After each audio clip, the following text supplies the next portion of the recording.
Selamat malam, shalom, salam sejahtera untuk kita sekalian. Mari kita merenungkan firman Tuhan. Kita awali dengan berdoa. Bapa kami di surga, kami berterima kasih Tuhan untuk kehidupan hari ini. Sekarang kami mau merenungkan firman-Mu, memohon Tuhan bersama dengan kami. Di dalam nama Yesus Kristus kami sudah berdoa. Amin. Maka aku melihat di tengah-tengah takhta dan keempat makhluk itu, dan di tengah-tengah tua-tua itu, berdiri seekor anak domba, seperti telah disembelih, bertanduk 7 dan bermata 7. Itulah ketujuh roh Allah yang diutus ke seluruh bumi. Wahyu pasal 5 ayat 6. 12 tahun terakhir, saya sering bepergian ke Timur Tengah.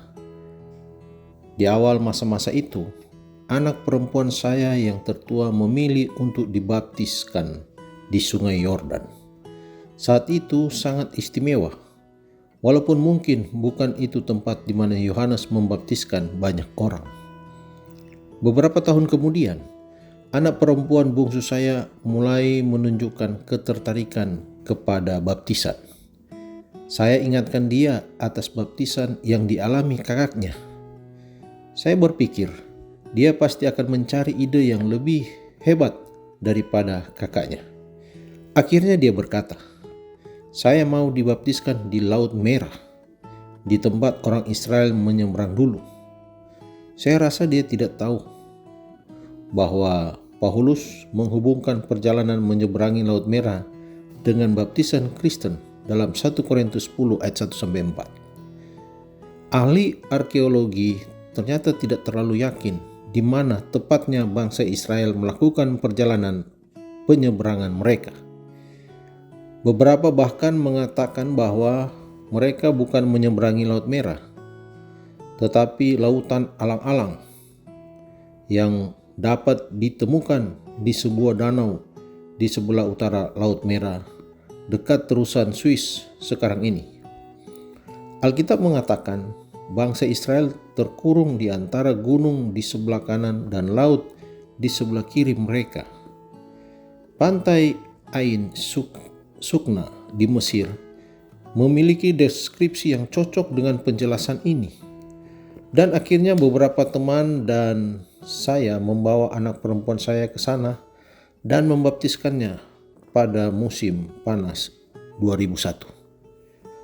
Kitab Wahyu mendorong orang-orang Kristen untuk menjadikan kisah perjalanan bangsa Israel sebagai contoh dalam tindakan dan pengalaman masa kini. Anak domba yang disembelih dalam Wahyu pasal 5 mengingatkan kita kepada bait suci orang Yahudi dan segala korban bakarannya. Malapetaka yang dalam kitab Wahyu adalah mengambil contoh dari tulah yang terjadi di kerajaan Mesir kuno, bahwa darah domba Paskalah yang melindungi bangsa itu dari tulah yang paling hebat. Dengan cara yang sama, darah Yesus juga melindungi umatnya dari penghakiman Tuhan kepada manusia. Dicatat dalam Wahyu pasal 7 ayat 3.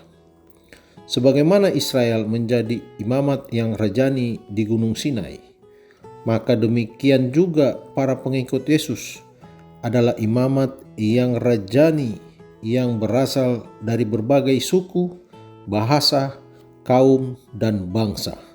Dicatat dalam Wahyu pasal 5 ayat 9 dan 10. Kitab Keluaran adalah teladan bagi kehidupan orang Kristen masa kini. Dan kisah keluaran kita masing-masing terjadi ketika kita menguburkan diri kita yang lama dengan baptisan dan kemudian bangkit dengan hidup yang baru. Dicatat dalam Roma pasal 6 ayat 3 dan 4. Mari berdoa. Tuhan di surga, kami berterima kasih atas hidup baru yang Engkau berikan kepada kami melalui kematian Yesus di kayu salib. Terima kasih Tuhan untuk pengampunan untuk kami. Terpujilah nama-Mu, di dalam nama Yesus Kristus kami sudah berdoa. Amin.